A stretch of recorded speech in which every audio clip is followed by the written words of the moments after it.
Uh, Policies are inconsiderable. So, thirdly, uh, the policies are getting really strict, and the businesses said they can't for some they can't get around it. Their companies they build build newer factories and they don't have the money for it. So they have to take out more loans from the banks, and they don't see how this is fair that the window is such a short window. Now they're and four is increasing insurance and the lack of insurance. So businesses are finding that with doing all this environmental stuff, they can't really insure themselves because there's no insurance policies out there.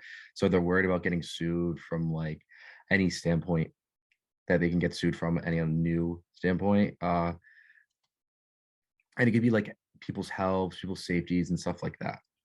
Uh, and now reduction damages the environment. So efforts are becoming more intense by organizations, and culture are banning the ideals, which I think that last one was a good one. So how businesses on a positive, how business can make an impact.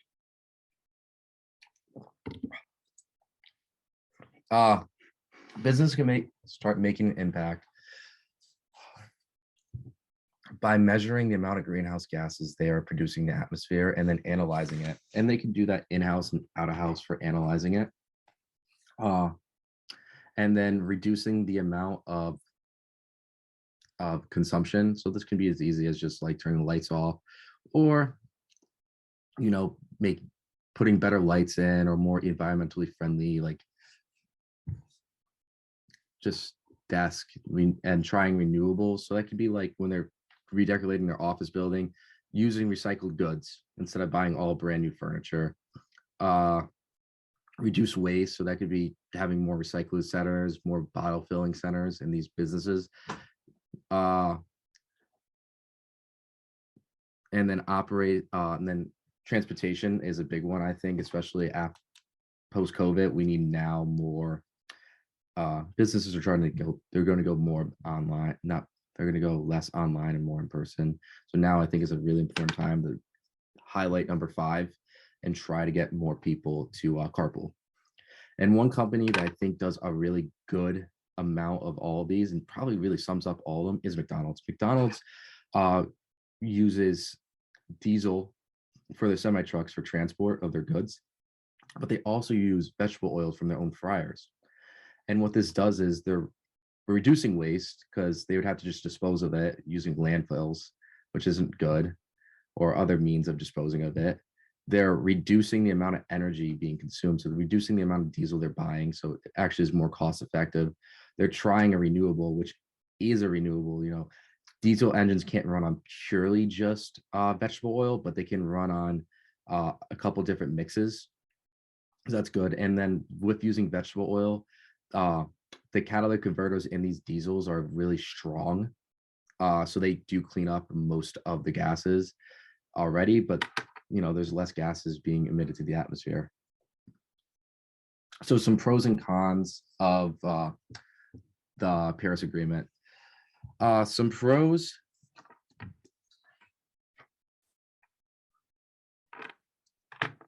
Some pros are that it's not just there's more international support. There's way more than the Kyoto Protocol, but it's not just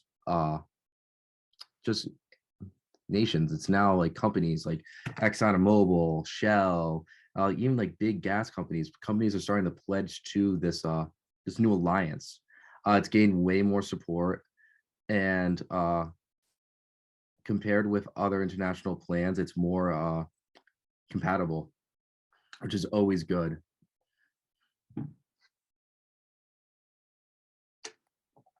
Cons. It doesn't protect all countries.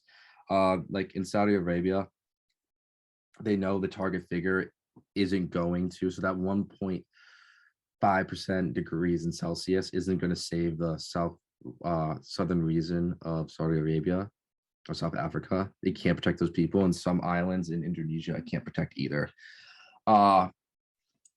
It's a volunteer only, so there's no forceful, like they're not forcing anyone to join, which it's to everyone's own discretion how they want to join and if they want to join and how much they want to donate. So some countries like the United States donated or paid $3 billion to this climate effort, but other countries have donated a little fraction of the cost, and that also ties into the last point. There's not an equal balance of involvement throughout it.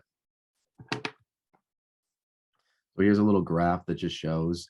So here's our target figure we're pledging when we start it. Here's the current one. So we're a little above. That's not terrible.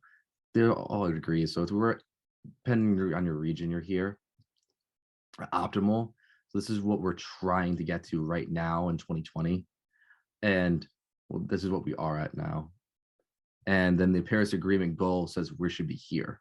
So obviously we're 0.6 higher. We're not doing terribly bad, but we should try to get it a little lower. And this is just global temperature that is increasing. And I like this one, climate action target is a really good business.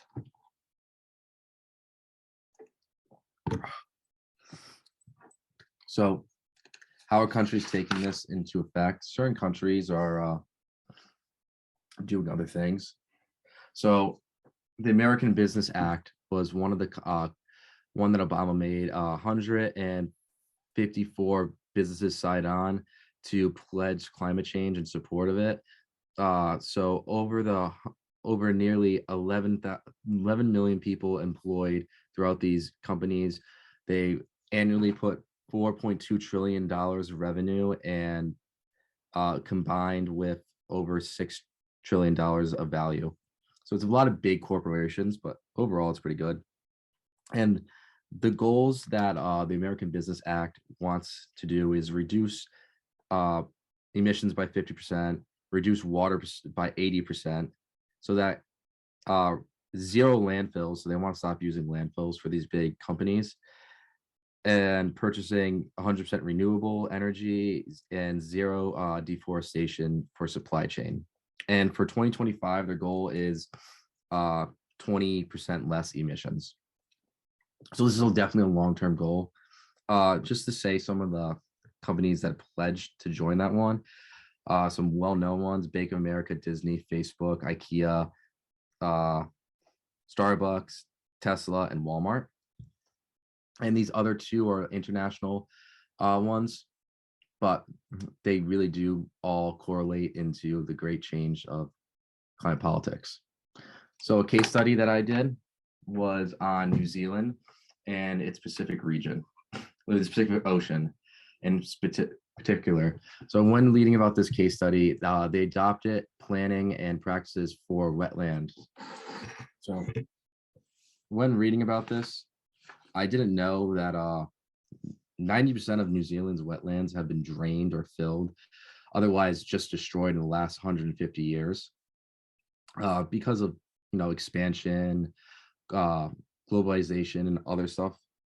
So New Zealand is planning to put more artificial wetlands in, and they're going to do this through the hydrodynamic and minimizing the water levels within certain waterways like rivers and other stuff. And they're going to have to do this during the dry season because New Zealand is seasonal, so it make it easier and more cost effective to do it during the dry season. So the whole point is with doing this, they're trying to get more of their wildlife that was historically there back and flourishing again, because over 90% of this wildlife land has been just destroyed. One region in particular they're looking into is, I do not know how to say this word, is the Wusatonic waterways. It's a long-term program, and it's been in development since mid-90s, but it's why this might fail.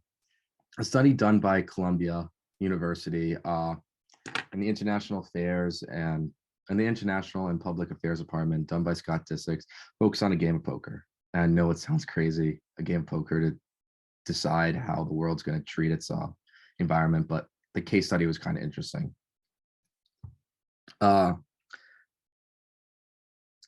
every player had to pledge a certain amount of chips to receive a common pot, and this was a different pot other than the winner's pot. So if everyone hit the goal and it was a fraction amount, so it's just like 5% or whatever, or like 2%. Everyone put in chips, everyone would get a reward.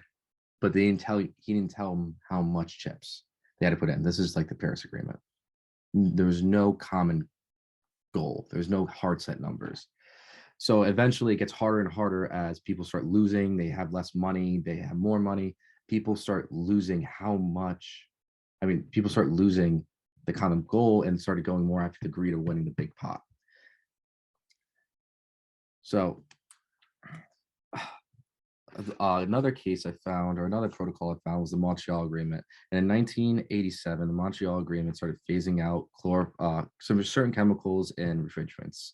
Just to make a long story quick, they made it basically almost impossible for people to get this refrigerant, and they started showing all the benefits of using this other refrigerant, and eventually came to the point where the companies that were still using it had to switch over to the other one, and this made a big shift in how it was being done. And I think that's what the failure of the Paris Agreement is. It doesn't have hard set deadlines, hard set goals. And I think that's what we need. So the question, a really great question, what if the Paris Agreement, so a question, I found this one online. If the Paris Agreement was the best shot that our leaders could come up with, and with all the choices that we had, they took the action, what, to slow down and stop the effects of climate change, why did certain countries pull out? What does this mean for the agreement? What does this mean for us? So I think, why did certain countries pull out? Firstly, it's just because of greed, and maybe they didn't see as much effort being put in by other countries. You know, it's easier just to use natural resources. They're still very profitable, even with this new green environmental phase coming in. Now, what does this mean for the agreement? The agreement's still going on, and countries are still pledging to it. And what does this mean for us? So Trump's second day of office, he signed out of it, but Biden's first day of office, he signed it back into it, which I think was good. Definitely better demand and better shows how, like, you know, how we care. All right. Thank you. This is my resources for everything, and I hope you guys learned something.